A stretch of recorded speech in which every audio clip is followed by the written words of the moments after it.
Treinar as emoções para ser feliz. Uma história que elevou a vida ao topo do valor.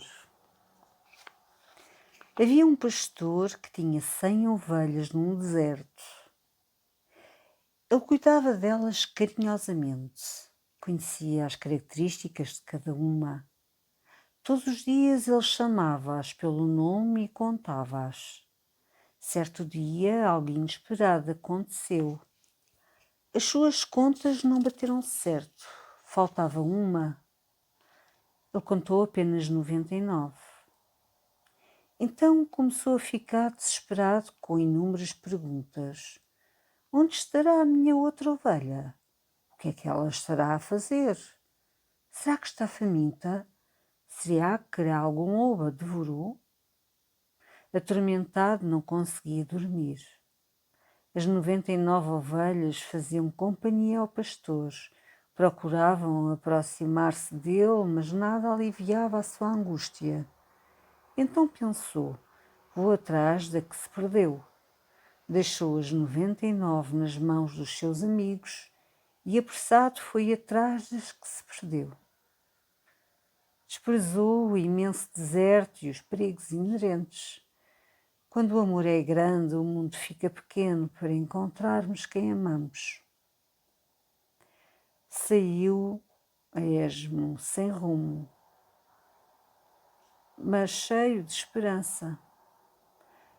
Olhava atento para todos os lados, mas a sua ovelha estava muito longe. O sol queimava o seu rosto e as dunas de areia tornavam-se carrascos dos seus pés. À noite, o frio do deserto agredia o seu corpo desprotegido. Passou vales e montanhas, mas não encontrava. Mas ele não desistia. A fome triturava as entranhas do seu ser e a sede rachava os seus lábios. Contudo, em nenhum momento pensou em recuar. Estava profundamente fatigado. Arrastava os pés no chão.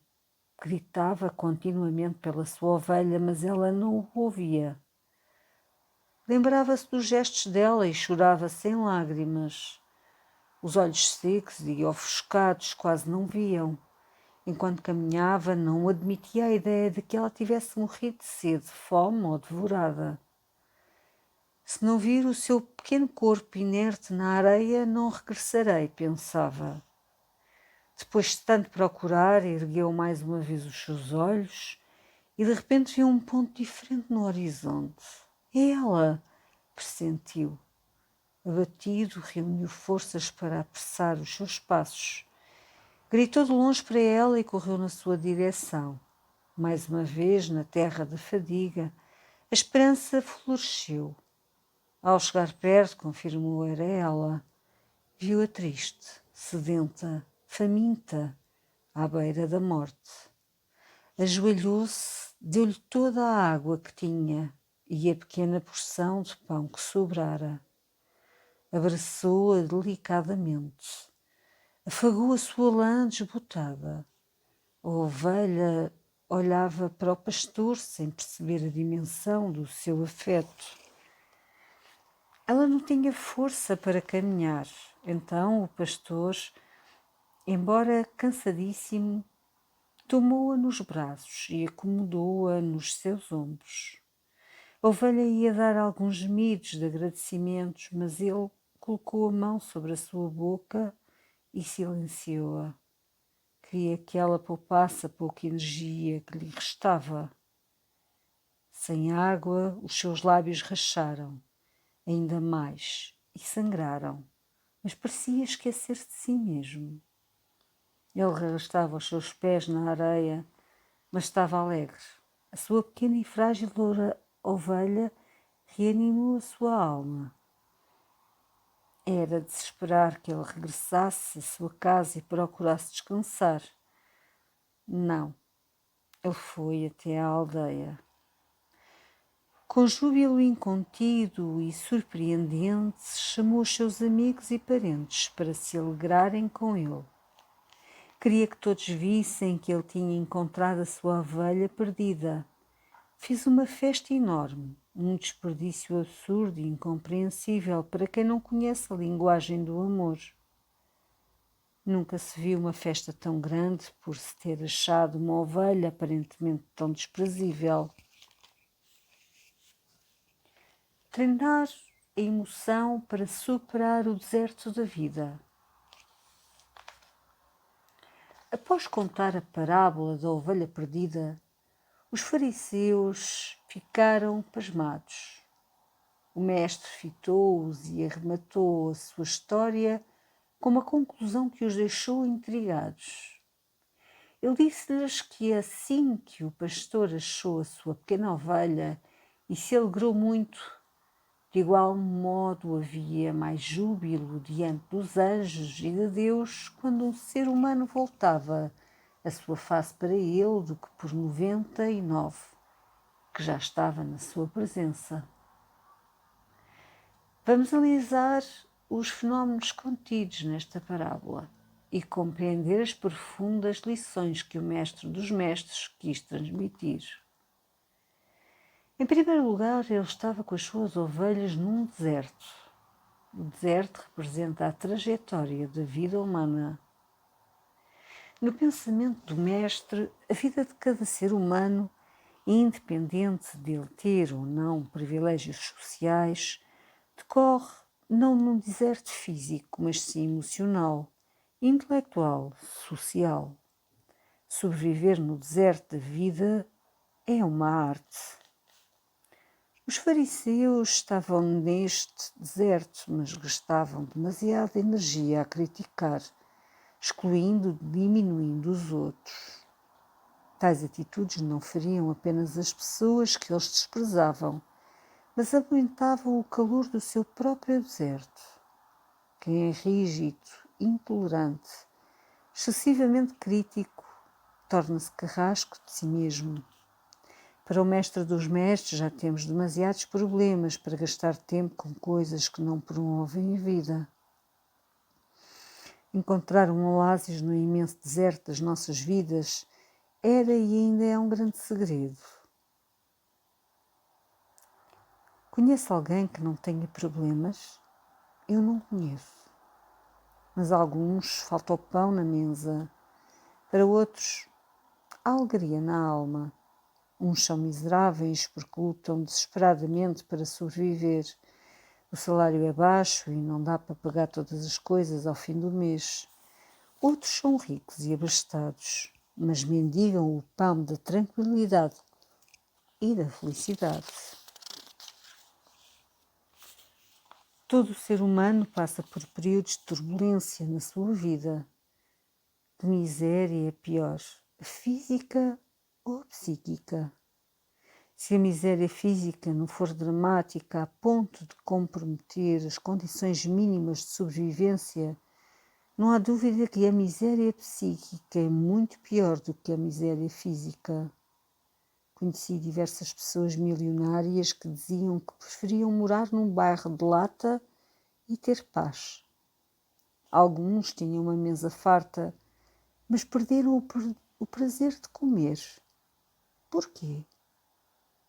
Porque perderam o prazer de viver e, por perdê-lo, bloquearam o instinto da vida.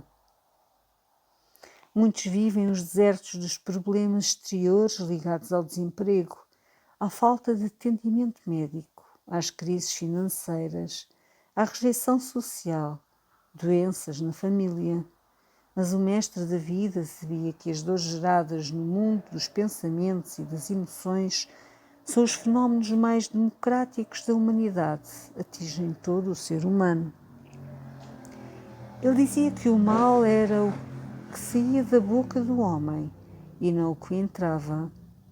As piores dores humanas são geradas no cerne da sua alma. Insistia: não andeis ansiosos pela vossa vida. Queria que os seus discípulos gerissem os seus pensamentos e não expandissem os seus problemas por viverem em função dos pensamentos antecipatórios. Deixava o homem para ser livre da prisão, da emoção e da ditadura das ideias negativas. Se é impaciente, ansioso e impulsivo e tentou 1000 vezes mudar e falhou, talvez tente mais 1.000.000 e falhe. Não tente mudar rapidamente e sem planeamento. Treine antes de transformar-se lenta e continuamente. O mestre da emoção preconizava que os seus discípulos treinassem diariamente a mudança dos fundamentos das suas histórias, ainda que falhassem continuamente e não fizessem tentativas isoladas de mudança baseada em sentimentos de culpa. Para ele, o treino não era uma questão de esforço exterior, mas de treino interno, de transformação interior, de mudanças de natureza, de reedição de memória. Todos temos dificuldades semelhantes no cerne da alma. Um rei pode controlar o seu reino, mas tem graves problemas para submeter a sua emoção ao seu controle. Houve reis que escravizaram homens, mas eles mesmos eram escravos das suas emoções. Os cientistas têm tantas dificuldades em atuar no mundo dos pensamentos quanto os homens que nunca frequentaram os bancos de uma escola. No cerne da alma, o eu de qualquer ser humano tem dificuldades em ser um grande líder. Todos temos períodos de bonança, mar calmo, céu límpido, e assim deslizamos sem surpresas pela vida. De repente, uma tempestade imprevisível levanta-se. À medida que a atravessamos, perdemos o fôlego. As reservas esgotam-se e o ânimo vacila. A vida nunca é uma reta, é curva e sinuosa. Os que não acompanham as curvas da vida saem facilmente fora da pista e recebem solavancos. Alguns refinam a sua inteligência com alguns tropeções e outros realçam a maturidade diante dos sofrimentos e perdas. Mas esses são a minoria. A maioria adquire sequelas diante dos problemas existenciais. Tornam-se pessoas mais tristes, mais tensas e amargas com os acidentes da vida. O mestre da emoção queria mostrar que não deveríamos agir ingenuamente no deserto da existência. Deveríamos aproveitar cada oportunidade para crescer. Deveríamos manter-nos na sua presença e usar cada erro, cada perda, cada fracasso para enriquecermos. Ouvia-se a sua voz no deserto. Aprendei de mim, pois sou manso e humilde de coração. Ele queria mudar a natureza humana com a sua própria vida. Com o passar do tempo, o fenómeno RAM, registro automático da memória, registra na memória todas as misérias que se passam no palco das nossas mentes. Como vimos, o fenómeno RAM tem preferência para arquivar todas as experiências com alta carga emocional. Assim, se não tivermos cuidado, a passagem da nossa memória muda. O stress profissional e o medo vão, pouco a pouco, depositando-se nos arquivos inconscientes. O deserto emocional instala-se então dentro de nós. Por isso ele contou a sua parábola na perspectiva de um ambiente árido. O mestre da emoção sabia que não era possível apagar as memórias, coisa que é facílima nos computadores, pois é possível destruir parte da memória quando alguém sofre um traumatismo craniano, um acidente vascular cerebral, um tumor ou doenças degenerativas. Tudo o que está registado não pode ser apagado. Por isso não é tão simples mudar a personalidade humana. Também por isso o tratamento psicoterapêutico pode demorar meses e, em alguns casos, anos. Mas não estamos de mãos atadas. Não é possível apagar a memória, pois é possível, mas é possível reescrevê-la. É possível supor novas experiências, onde há zonas doentias da memória. De muitas maneiras, o mestre da emoção usava os elementos da técnica do DCD. Ao contar uma história que confrontava os paradigmas dos fariseus, ele encorajava-os a duvidar da ditadura do preconceito, a dúvida do sentimento de superioridade que os controlava, a querer e amar o espetáculo da vida. Ao discorrer para os seus discípulos que não fossem ansiosos e não gravitassem em torno dos problemas futuros, ele treinava-os para gerirem os seus pensamentos, para deixarem de ser escravos das suas preocupações. Ao discorrer sobre os lírios dos campos e convidá-los a beber da sua felicidade, ele estimulava-os a tomar posse de uma vida feliz, contemplativa e serena.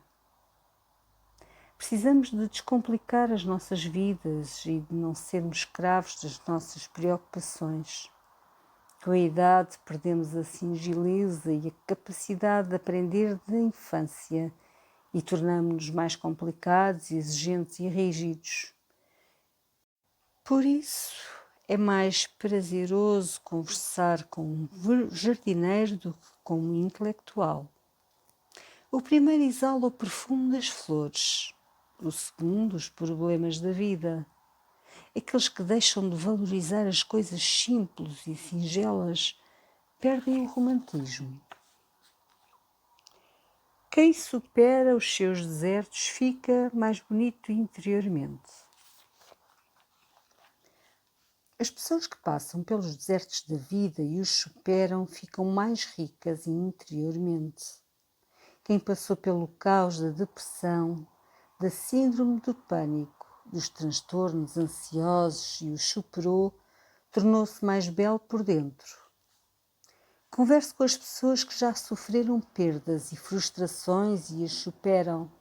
Certamente você reacenderá o seu ânimo pela vida e refrigerará a sua emoção. Não tenha medo quando for incompreendido e quando as respostas não surgirem. Talvez uma das causas da sua angústia tenha origem no facto de se querer aquecer com o calor imediato da madeira seca. Prefira as sementes, mesmo que os resultados não sejam rápidos. Um dia ficará surpreendido, seja com o seu trabalho ou com a sua família. Duvido que não tenha mais capacidade para caminhar. Mas quando as suas energias se esgotarem, lembre-se de que o mestre da emoção disse que alguém saíra desesperadamente no deserto à nossa procura. Deixe-se encontrar. O mestre da vida mostrou-nos que para conquistar a sabedoria, a mansidão e a felicidade é preciso ser um viajante nas trajetórias do nosso próprio ser e permitir-nos ser um pequeno aprendiz diante da vida, assim que o tempo suga a nossa pele e traga as marcas da velhice. Comparando o ser humano a uma dócil ovelha, treinando a dignidade. Se formos comparar o comportamento humano com algumas características dos animais, podemos fazer as mais diferentes e irónicas comparações. Alguns podem pensar que certas pessoas parecem com um rinoceronte. Elas são imponentes, orgulhosas, prepotentes. Passam a vida a perturbar o ambiente e a tirar o sossego das pessoas à sua volta. Elas adoram sobressair e onde estão não conseguem deixar de ser notadas. Outros podem pensar que determinadas pessoas têm as características de uma serpente. Nunca se sabe o que elas estão a pensar.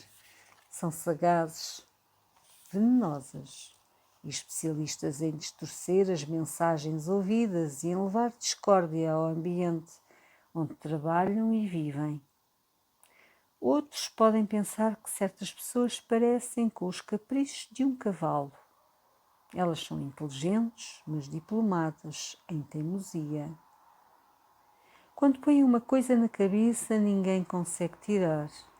Se contrariadas, elas travam a inteligência e não conseguem mais raciocinar. Sabem que estão erradas, mas não abrem mão do que pensam. Sabem que se vão dar mal, mas repetem com frequência os mesmos erros. Na parábola estamos a analisar o mestre da emoção comparou cada ser humano a uma dócil ovelha. Para ele ninguém é sagaz como uma serpente, voraz como um lobo ou agressivo como um tigre. Na perspectiva deste homem amável e gentil, o ser humano é uma delicada e inofensiva ovelha, independentemente da sua religião, moralidade e cultura. Tanto o rei como um súbdito são simbolizados por uma ovelha.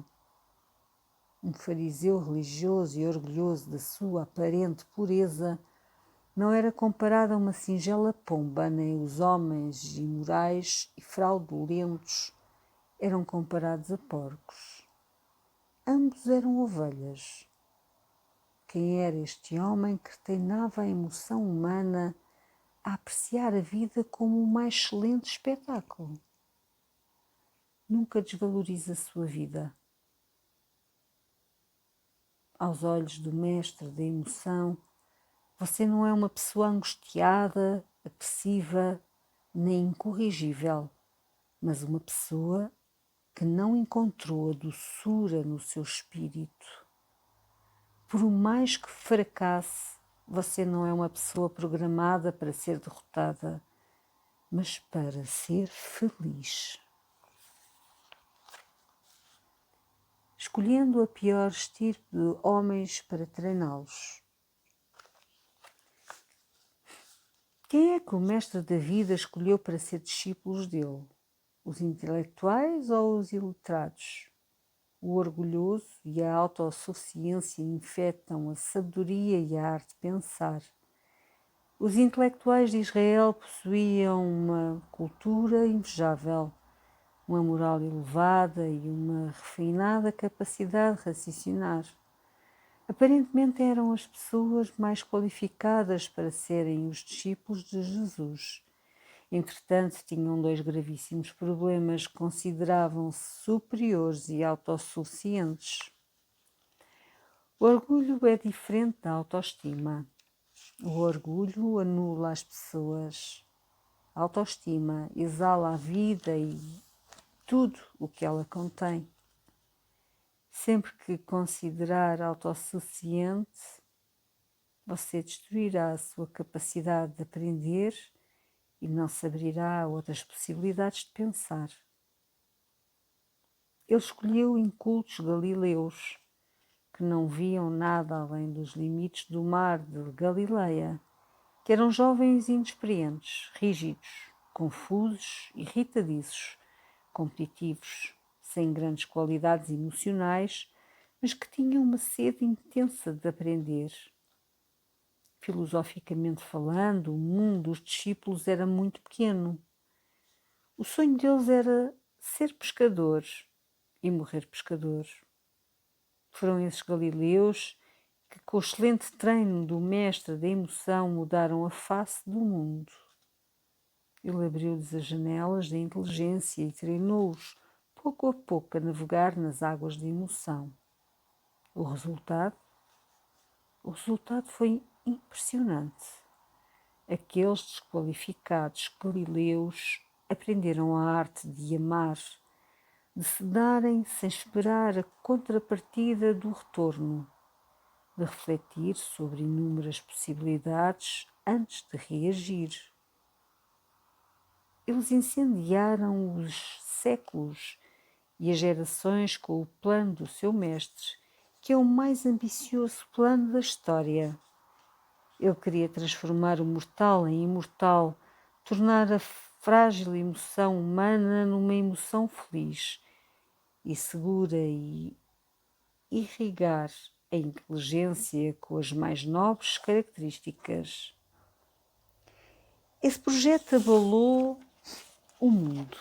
atravessou as eras, conquistou bilhões de pessoas de todos os níveis culturais, sociais e económicos.